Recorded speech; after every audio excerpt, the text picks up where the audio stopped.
नमस्कार दोस्तों, welcome back to my channel जहां आपको मिलता है सिर्फ और सिर्फ एंटरटेनमेंट। और आज मैं लाया हूं वन शॉट सीरीज जिसका नाम है कार्नेज फॉरएवर। दोस्तों, ये सीरीज हमारी पिछली सीरीज एक्सट्रीम कार्नेज के बाद शुरू होती है, तो अगर आपने वो सीरीज देखी नहीं है तो देख लेना। मैंने उसे अपने चैनल पर एक्सप्लेन करके रखा है। एनीवेज, ये सीरीज शुरू होने से पहले कुछ बातें हैं जो आपको समझनी होगी, और वो ये है कि वेनम से अलग होकर कार्नेज बना, जो आगे जाके क्लेटस कैसिडी नाम के सीरियल किलर से जुड़ा, और उसकी बॉन्डिंग बहुत स्ट्रांग थी, इसलिए उन दोनों को अलग नहीं किया जा सकता था। लेकिन फिर किसी तरह क्लेटस को मार डाला, पर कार्नेज अब भी जिंदा था। पर यहाँ ये हुआ कि क्लेटस के मरने के बाद उसकी कॉन्शियस कार्नेज से जुड़ गई, जिसके कारण कार्नेज अब बिना होश के भी सर्वाइव कर सकता है। और ऊपर से कार्नेज के पास टोनी स्टार्क का एक्सट्रीम बाइट सूट भी है।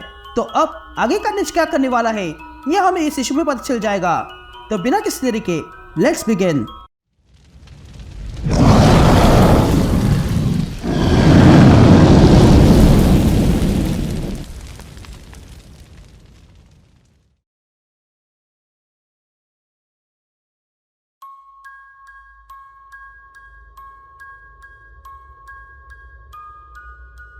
ऑल राइट गैंग, तो इशू की शुरुआत में हम टूटा फूटा सा घर देखते हैं, जिसके सामने छोटी सी बच्ची बैठी हुई थी और गुनगुना रही थी। वो दिन था सोमवार, और उस दिन एक आदमी उस बच्ची के पास से गुजरता है कि तभी उस आदमी को वहां पर छोटी बच्ची नजर आती है। इसलिए वो आदमी उस बच्ची के पास जाता है और उस बच्ची से पूछता है कि तुम यहाँ क्या कर रही हो। जिस पर वो बच्ची रास्ते पर ड्राइंग करते हुए कहती है कि फ्रैंक और डी को घर में दिन का टाइम मैं पसंद नहीं हूँ। ये कहते ही वो बच्ची उस आदमी को ड्राइंग दिखाती है और कहती है कि ये मैं हूँ, क्या आप देख सकते हो। जिस पर वो आदमी उस बच्ची से कहता है, हाँ, पर तुम यहाँ क्या कर रही हो।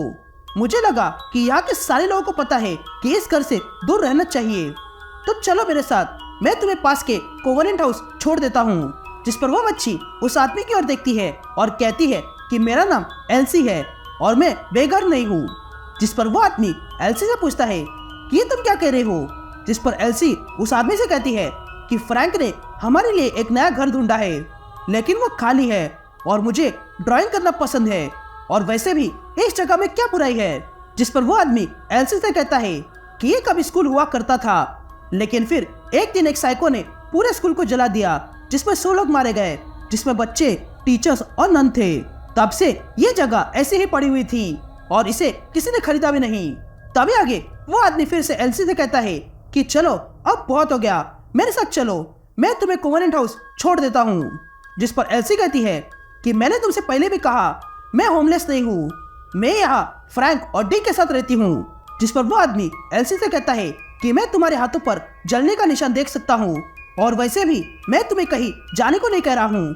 पर यहाँ की कहानियाँ बहुत बुरी है, क्योंकि जब से यहाँ आग लगी थी तब से जो कोई भी यहाँ आया है वो गायब हो गया है। ऐसा लगता है कि ये जगह श्रापित है। जिस पर एल्सी उस आदमी से कहती है कि ठीक है, मैं फिर से ड्राइंग कर रही हूँ।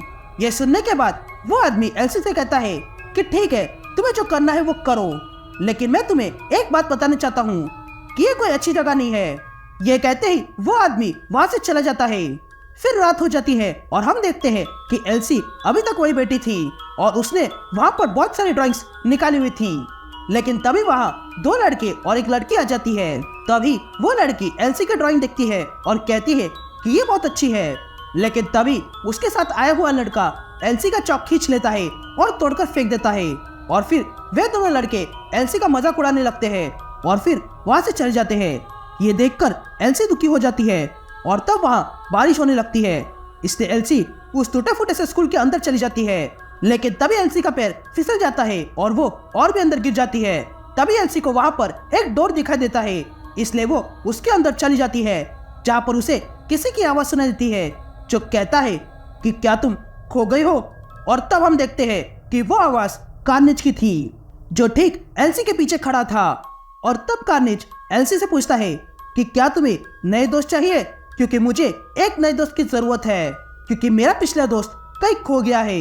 लेकिन तभी एल्सी मुड़ती है और तब हम देखते हैं कि कार्नेज ने अब एल्सी को पजेस कर लिया था। उसके बाद हम फिर से वही लड़की को देखते हैं जो कहीं पर आराम कर रही थी, और उसके साथ उसका एक दोस्त था और एक कुत्ता। लेकिन तभी वहाँ एल्सी आ जाती है और कहीं पर चली जाती है। जिसकी आवाज उस लड़की को आती है और वो अपने दोस्त से पूछती है कि यहाँ कोई था क्या, जिस पर वो लड़का कहता है कि हाँ, यहाँ कोई बच्ची थी जो चली गई। फिर हम ट्यूसडे की सुबह देखते हैं जहाँ पर वो लड़की जाग जाती है और देखती है कि उसका दोस्त और कुत्ता कहीं पर गायब थे, इसलिए वो उन्हें ढूंढने लगती है। लेकिन तभी उसे कुछ आवाज सुनाई देती है, इसलिए वो लड़की उस आवाज को फॉलो करती है और एक कमरे में पहुंच जाती है और पूछती है कि तुम कौन हो।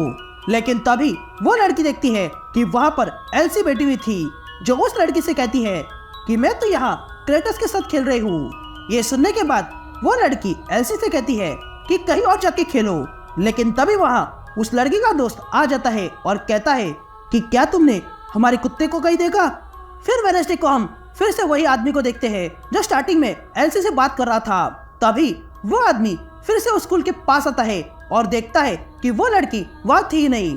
लेकिन तभी वहाँ एक ऑफिसर आ जाता है, जिससे वो आदमी कहता है कि यहाँ एक लड़की थी जो कहीं गायब हो गई है, जिस पर वो ऑफिसर उस आदमी से कहता है कि ऐसे कुछ लोग पहले भी गायब हो चुके हैं, जिनके साथ बाद में वायलेंस की बात हुई है।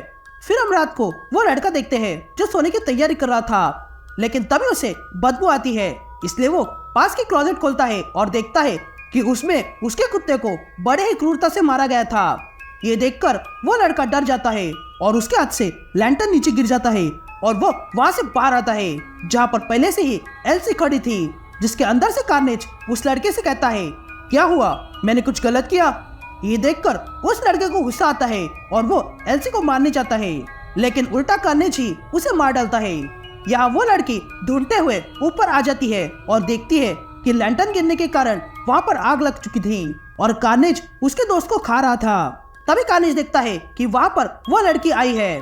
तभी वो लड़की कार्नेज को देखकर वहां से भागने लगती है, लेकिन तभी कार्नेज बाहर आ जाता है और उस लड़की को मार डालता है और हम देखते हैं कि उस घर में भी आग लग चुकी थी।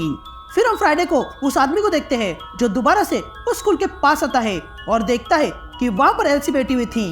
ये देखकर वो आदमी एल्सी से पूछता है कि तुम गई कहाँ थी, जिस पर एल्सी कहती है कि तुमने ही कहा था घर जाने को, तो बस मैं घर गई थी।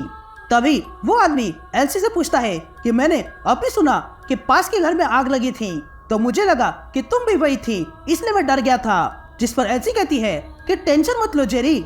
यह सुनकर जेरी हैरान रह जाता है, क्योंकि इससे पहले उसने एल्सी को कभी अपना नाम नहीं बताया था। लेकिन तभी एल्सी खड़ी हो जाती है और जेरी से कहती है कि क्लेटस ने बताया था कि जब आग लगी थी तब तुम वहां थे और तुमने छोटे से पपी को बचाना चाहा, लेकिन बचा नहीं पाए और इसका तुम्हें अफसोस है। ये सुनने के बाद जेरी पूरी तरह से डर जाता है और वहां से भाग जाता है। फिर से शिफ्ट होती है और हम एक हाईटेक जेल देखते हैं जहां पर हाइड्रोमैन को कैद करके रखा था। तभी वहां का एक गार्ड डर के मारे वहां आग लगा देता है, जिसके कारण वहां फायर अलार्म बजने लगता है। लेकिन तभी उसी फायर अलार्म के साथ कार्नेज वहां आ जाता है और सारे गार्ड्स को मार गिराता है। तभी कार्नेज वहां उसी सेल में आता है जहां पर हाइड्रोमैन है। तभी हाइड्रोमैन कहने लगता है कि मैं हमेशा से जानता था कि मेरे लिए कोई ना कोई आएगा, पर मुझे पता नहीं था कि वो तुम होगे। तभी हाइड्रोमैन कार्नेज को देखता है और कहता है कि मैं जानता हूँ कि तुम्हें नया होस्ट चाहिए, तो मैं उसके लिए तैयार हूँ। तभी कार्नेज उस सेल का डोर खोल देता है और अंदर आ जाता है। तभी हाइड्रोमैन अपने पानी वाले रूप में आ जाता है और कार्नेज से पूछता है कि तुम ये कैसे करोगे। लेकिन तभी कार्नेज हाइड्रोमैन का गला दबाने लगता है और हाइड्रोमैन से उसकी पावर छीनने लगता है। तभी हाइड्रोमैन कार्नेज से कहने लगता है कि ये तुम क्या कर रहे हो, जिस पर कार्नेज हाइड्रोमैन से कहता है कि मैं जानता हूँ तुम्हारे लिए यहाँ से निकलना आसान होगा और मैं यही चाहता हूँ, लेकिन तुम अपनी पावर्स को नहीं जानते हो, पर मैं जान गया हूँ और इसीलिए मैं यहाँ आया हूँ ताकि मैं तुम्हारी पावर्स तुमसे ले सकूँ। और रही बात मेरी, तो मुझे अब किसी होस्ट की जरूरत नहीं है। एक समय था जब मैं क्लेटस के साथ था, पर अब मैं अपनी पोटेंशियल समझ चुका हूँ और मैं जान गया हूँ कि मैं बिना होस्ट के भी कितना पावरफुल हूँ, और इसीलिए मैं तुम्हारी पावर्स चाहता हूँ। यह कहते ही कार्नेज हाइड्रोमैन की पावर्स छीनने लगता है और यहीं पर यह इशू खत्म होता है।